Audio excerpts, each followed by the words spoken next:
Hey there, world. Welcome back to the lab. As some of you already know, I spent the last couple of weeks working on the flight controller I intend to use on my drone in the DARPA Lift Challenge. I built a scaled-down version of my drone as a prototype to test it. I've been calling my prototype Mini Vitruvius, since it is essentially a smaller version of Vitruvius, which is the drone I am building for the challenge. If you aren't up to speed on any of this, go check out the previous videos in this series. I rolled into the weekend so excited to test out Mini Vitruvius after finally getting everything wired up. I was up early Saturday morning, enjoying my coffee, when I glanced out the window and realized that the weather didn't look great. After checking the forecast, it looked like I had a little bit of time before the weather got really bad, so I got started right away. I wanted to check the electronics and motors before putting on the propellers. I have already had some people reach out and ask about an in-depth look at the flight controller and the engineering behind it, so I will do a video covering all of this in greater detail. If that sounds interesting to you, make sure you subscribe so you don't miss it. For now, let's just hit a quick overview of the flight controller. I'm using a Teensy 4.0 microcontroller. Think of this as the brains of the drone.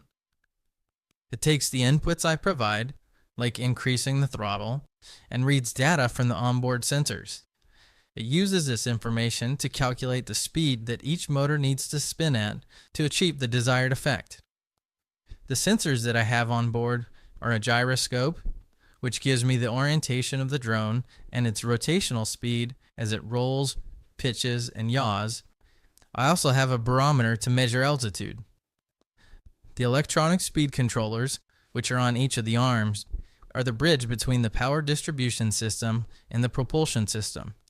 They convert electrical current from the battery into current pulses. The length of these pulses is what causes the motor to spin at whatever speed the microcontroller calculates based on our inputs and the sensor data. Pretty cool, huh? Now let's get on with the tests. Motor test 1.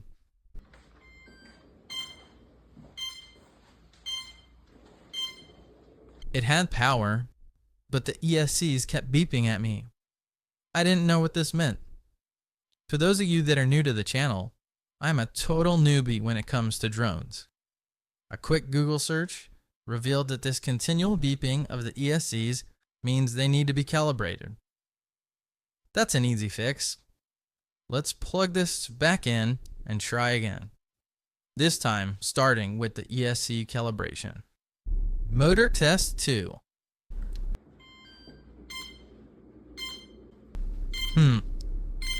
Neither of the LEDs are turning on.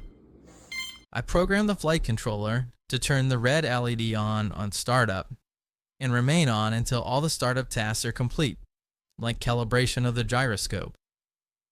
Once the startup is complete, the green LED should come on, letting me know that the drone is ready to fly. But neither of them are working. Alright, time to double check the circuit and the code. Both appear to be fine. Maybe I had burned out the LEDs or broke them in the process of soldering them. Let's run the test again and see if I can calibrate the ESCs. Motor test 3. I put the throttle in the up position and wait for the first beep, and then lower the throttle back down to 0. But the beeping continued. No luck. Why not? Well, I noticed the LED light on the receiver wasn't on, which means that the receiver isn't getting power, or there's some other problem with the receiver. That would explain why I couldn't calibrate the ESCs. But what could be causing this problem? I decided to go back and double check everything. The code, every solder joint, every connection, every trace on the PCB. I ended up desoldering the female headers I had on the PCB and soldering new ones on. The ones I used for the Teensy were old, and after a closer observation, had some cracks along them. It took me the rest of the day to check everything and reconnect everything. Motor test 4. We have lights. That's a great sign. Let's count that as a win and keep moving along. Let's throw a propeller on one motor at a time and make sure they all spin in the correct direction. The front right and rear left should both spin counterclockwise, and the front left and rear right should both spin clockwise. After checking each one, we are good to go. Let's move it outside and see if it flies. Test flight 1.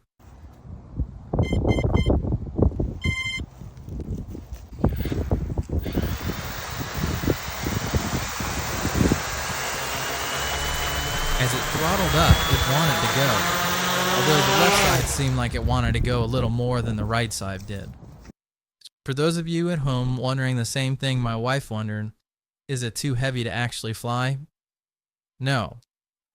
I weighed it this morning, and yes, that's the first time I officially weighed the whole thing. I'm more into what we call swag engineering.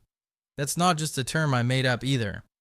It means scientific, wild guess, a technique I have spent a long time honing. Let's give it another go. Test flight 2.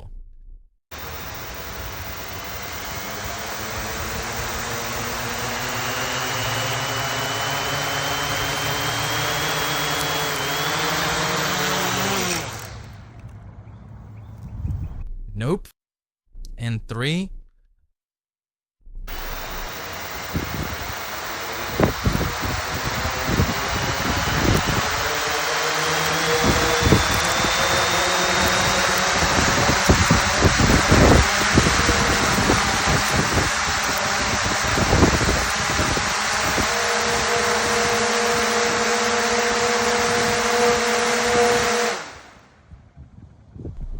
Now, test flight 4.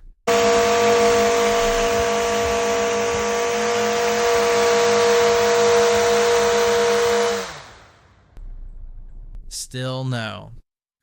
One of the things that seemed consistent with all of the testing was that the left side would lift, but the right side would not. I couldn't tell if it was because the motors were spinning faster on that side or what was happening. I checked all the propellers to ensure they were secured and decided to give it one more go before heading inside. Test flight 5.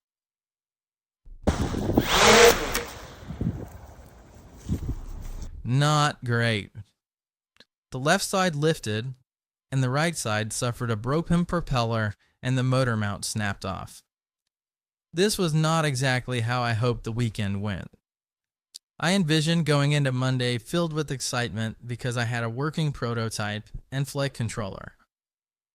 But it's not all doom and gloom. Let's recap.